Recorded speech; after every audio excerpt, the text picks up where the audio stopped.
Yo, what's going on, homies? It's your boy Stumped back for the OPTC video, and in today's video we're diving into some PvP utilizing Saint Peter, the worm guy, over on a DEX-based team, seeing how he rocks and rolls over in the Pirate Rumble game mode. And I gotta say, this guy's an absolute menace. The amount of debuffs this guy gives, as long as you have 5 Powerhouse or 5 Elders on the team, is absolutely astronomical. And obviously at the moment we don't have the 5 Elder Stars, we have 3 of the 5. However, once the 5th one comes out and the 4th, 5th one come out, like, that team's gonna go absolutely crazy. For now, we're prioritizing either Powerhouse or Dex, and today I'm going on Dex team with 5 Powerhouse characters, but you can definitely run like a very nice Powerhouse build, very similar to what we were doing with Quick Luffy, and just replacing Boa on that team. Look absolutely ballistic over there as well. But as you can see, he does a lot of debuffing. Level 7 HP, level 7 speed, and then Navy and World Government teammates get HP up, recovery up, and then after he receives Action Bind, he gives CT up level 3 and enemy CT down level 3. On top of that, he gives all teammates HP up level 8, all enemies attack down level 4, defense down level 3. It's just a whole bunch of nasty debuffs, which is very, very good. And his passive works really, really well with his special, because he actually Action Binds himself and then gives himself Forced Out. Now, the Forced Out part, it's a bit annoying, because when you Force Out, you lose all of those debuffs. It's only for 10 seconds, it's not the end of the world, because he also forced out one of their characters. But at the same time, like, I get what they're trying to do here with, like, the worm going underground and, like, disappearing and whatnot. But, like, at the same time, it does cause a bit of detriment to the team. But, like, if you guys see, like, if you're reading this and see how many debuffs he has, it kind of makes a little bit of sense that they have to sort of nerf him somewhere. And I feel like that forced out ability is the reason why. Like, he action binds, he can force out, like, one enemy. He targets himself for level 10 CT up. So when he's like out of Forced Out, he's still charging. He gives level 10 defense down, speed down, CT down, level 5, 20% rollback. Like, he just does so much. And then Navy and World Government characters get 100% chance to evade fixed damage. Now, as you can see, I did a couple more multis and got some of the craziest luck ever. I'll have another video up with that a little bit later. Or it might be already out, so go check that out if you guys are wondering why it says max there next to 150. But yeah, we got some crazy stuff, and let's see how this guy goes in PvP. If you guys are using, let me know what you guys think down below. While you're down there, hit the like button, hit the subscribe button, do all that good stuff. And with that said, let's dive in. Alright, so we're going to start it over on the Assault Rumble. Now, this is a team that I've been trying to try and maximize the damage on the worm guy. I was using Pika. Pika's actually a really, really good shout too. Big Mom Katakuri are fantastic though, because they can give the counter mechanic, and they also do quite a lot of damage, being a powerhouse unit. Fortunately, they're not a Dex character, which kind of sucks, but at the same time, like, they can work out quite nicely. The problem with them is they do get special bound, so that holds them back a little bit. They can also special bound the enemy, which is great, but I've got them here as half for half stats, so that way we can maximize the damage from Saint Peter. And I don't think, when I recorded this, actually, I don't think I had the 150. So these numbers that you guys are seeing will be a little bit lower. Now, the upside to the new rare recruit that came alongside Saint Peter, I can't remember his name, but he actually can remove Action Bind, which means that when you get Action Binded from Shanks, he can remove it, but when Saint Peter Action Binds himself, this rare recruit will actually be able to remove it quite nicely. The problem with having another driven character on the team that's prone to being action bound is that the rare recruit has a chance to hit Big Mom Katakuri and not hit the Saint Peter. You could easily just put Utra on the team, and that way you don't have to worry about it, because Utra's immune to Action Bind. And that way he's always going to be hitting the worm guy. But at the same time, like, it's RNG when it comes to this particular fight. Like, you want to be getting that good RNG to get those big numbers. Like, that's the name of the game. So I wanted to show you him over here just doing like some really, really big stuff, just pure damage wise, and how he can help out the team so drastically, because he's obviously giving a lot of defensive drops, he's doing a lot of damage himself, and then he's also giving his passive with the extra defense drops as well. But again, that's why Pig is really good over Big Mom Katakuri, because he also gives a defensive passive, so that's quite nice too.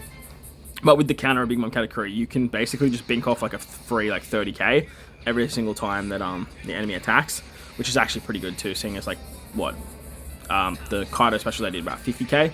So yeah, it hits quite nicely. So 24, 28, 25, like, if you can hit everyone, like, it's going to be more damage, but at the same time, it is nice to see him be very, very dominant over in Assault Rumble, as well as the actual PvP format. So like I said, I did want to sort of just highlight this a little bit. I don't want this to be like the be all end all of the actual showcase, because, like, let's be real, like, most of the time we're going to be using him over in actual Rumble. Look, I feel like he's going to pop up a lot more on the Dex team, just because, like, Dex has a lot of powerhouse energy, but at the same time, like, it's very easy to It's very easy to build out like a very good powerhouse build nowadays. Now, as you can see, like Shanks is just taking 30k every single time he attacks Big Mom Katakuri. And once we get towards the back end of this fight, Shanks attacks a lot. Like he throws out a lot of attacks. So that counter ability that Big Mom Katakuri has is actually very, very handy. And we actually got quite a big score here. Like this is actually a pretty good run. What are we sitting at the moment? We're at 1.1.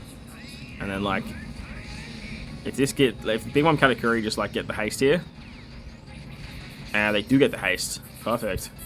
They can just chuck in a cheeky little special there, just get another cheeky little 40k, and 1.391 is actually very, very nice for this fight.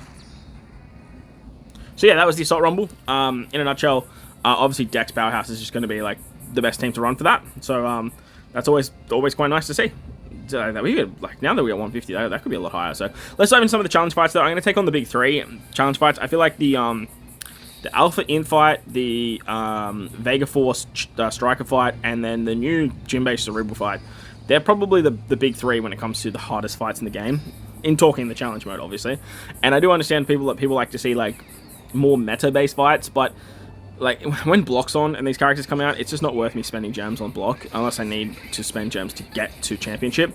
If Championship was on and I was in, say, the top 500 or 1000, yeah, I'd fight meta teams. And if you guys want to see, like, it's a bit hard too because like Super Championship, they want you to use particular units. But if you guys want to see more content to do with like meta-based fights, Championship's coming up, so like I could sort of look into sort of just utilizing some of the meta-based teams against other meta-based teams and sort of just go from there. So let me know in the comment section below if you guys want to see a bit more of that. But taking on the Strike fight, this one, like I said, it is quite challenging because if you get hit with the sword special and then Nami like gets the sword special back and then you're just stuck in a loop of confusion, it can be pretty damn nasty. But the upside here, as you can see with the Worm, he goes absolutely crazy on this fight, like action binding everyone, forced out. Unfortunately, I think we hit the one character that is immune to forced out, which kind of sucks.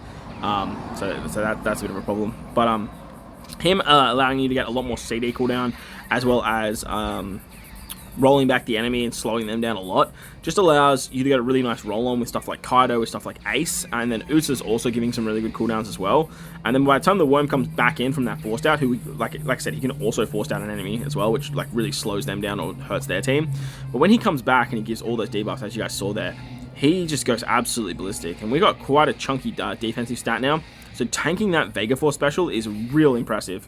Like that shot hits really, really hard. Obviously, like to get absolutely wiped in this fight, like you want to get hit by Bonnie and the super special and then the Vega Force. But still, even just tanking that Vega Force shot, it just works. Like the team is just so nice. Like Kaido dies there, which isn't too much of a problem because we have quite a healthy bench with Kizaru and Dalton, and you have other options you can throw on the bench too. Like you don't have to use these characters. I just wanted to sort of showcase Kizaru on a team as well. I didn't really have a chance to get a good showcase in for him with his 6+, so I did want to kind of include him on the bench as he's obviously just like quite a powerful 6+ legend. And with the PvP legends like Akainu, Kuzan, and now Kizaru, they've all just seen some really, really good play over in PvP. So I definitely wanted to include him somewhere on the team because if we end up going up against any quick units, it's basically curtains from there. So wrapping up the fight here, the Worm, once you get down to like the last 2 enemies on the enemy team, like the Worm just goes so crazy. He can kill like 2-3 units and then forced out the last unit that usually survives, which will then just wrap up the fight, which is just so damn nice. So that forced out, while it's not like the pinnacle of his kit, and it can be a little bit detrimental because of you losing all the buffs when he does get forced out, it is a little nice cherry on top when it comes down to the last sort of 40 seconds of the fight and he does something like what you guys just saw there. So that's always quite nice. So onto the Cerebral Challenge fight though. This Cerebral Challenge fight, it can get a roll on very quickly. Like if Dragon goes first, gives a whole bunch of cooldown and a whole bunch of haste to everyone except for Jimbo obviously, then you just basically are stuck with having to deal with a whole bunch of barrage of specials coming your way. Sabo can give haste and has a very low cooldown too, so it's very common in this fight to see Sabo go, give the haste to Dragon, and then Dragon give the haste to everyone and get all the cooldown and do all that crazy stuff.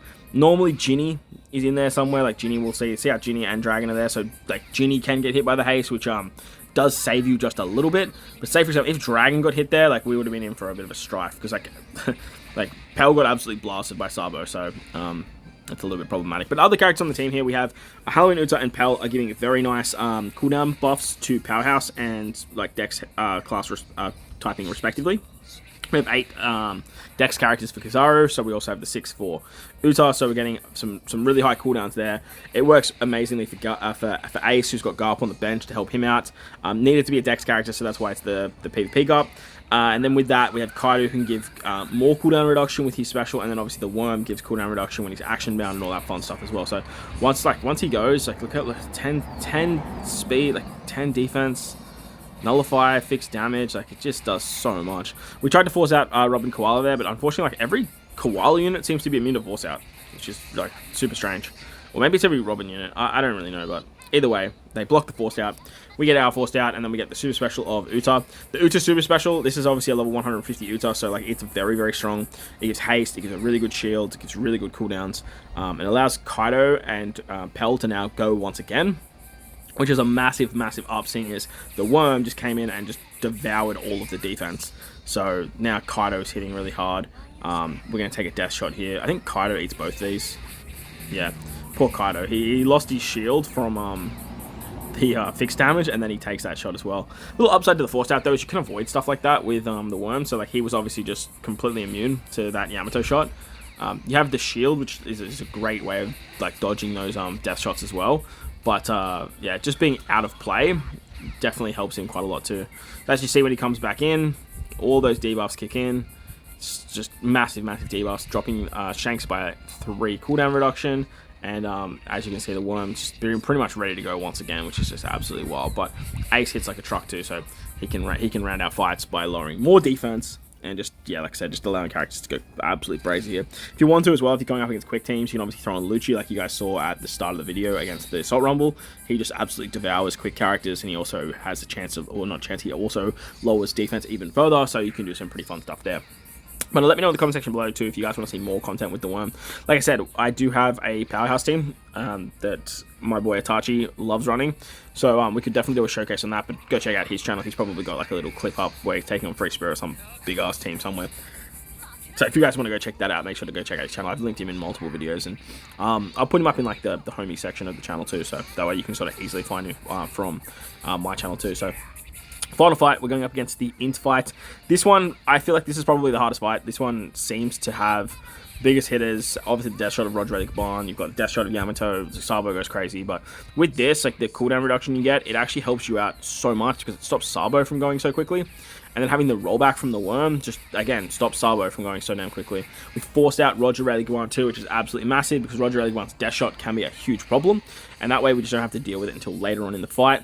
And if we're dealing with that later on in the fight, after killing pretty much everyone else, it's just not as scary as it is very, very early. So as you can see, everyone died there. We managed to action bind, which is a huge problem for Yamato. So we action bind Yamato, so she doesn't have to do her. Well, she can't do her death shot. Special binding, action binding, confusion. It all stops all of those shots.